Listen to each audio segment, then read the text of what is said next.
संत ज्ञानेश्वर महाराजांचे बंधू संत सोपान महाराजांची पालखी आज सासवडहून पंढरपूरच्या दिशेने मार्गस्थ होणार। संत सोपानदेव मंदिरातून 11 वाजता पालखी प्रस्थान सोहळा पार पडणार।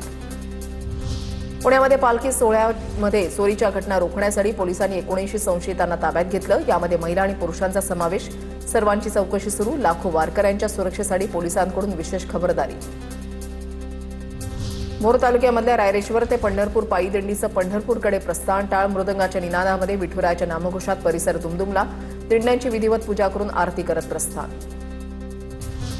संत ज्ञानेश्वर महाराजांच्या पालखीचा पुण्याच्या सासवडमध्ये मुक्काम। पुणे ते सासवड दिवे घाटातून लांब पल्ल्याचा आणि अवघड टप्पा पार केल्यानंतर पालखी सोहळा काल आणि आज सासवडमध्ये मुक्कामी।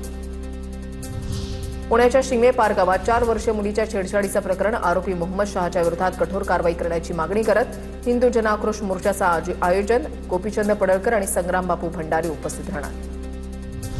धरणसाठ्यामध्ये वाढ झाल्यानं पुणे शहरातील पाणी कपात तात्पुरती स्थगित। सोमवारपासून नियमित पाणी पुरवठा सुरू होणार। दिवसाआड पाणी पुरवठ्याला निर्णय हा आठवड्याभरामध्ये घेतला जाणार। पालिकेच्या निर्णयामुळे नागरिकांना दिलासा। पुण्याच्या शिरूरमध्ये युरियाचा तुटवडा निर्माण झाल्यानं शेतकऱ्यांना मनस्ताप। कृषी सेवा केंद्रावर युरिया खतासाठी शेतकऱ्यांची गर्दी। युरिया खत न मिळाल्यामुळे रात्री उशिरापर्यंत शेतकरी ताटकळत। सावित्रीबाई फुले पुणे विद्यापीठाच्या सेट परीक्षेच्या अर्ज भरण्यासाठी पुन्हा मुदतवाढ। उमेदवारांना आता 12 ते 24 जुलै दरम्यान अर्ज भरता येणार। कोणताही विद्यार्थी वंचित राहू नये यासाठी हा निर्णय।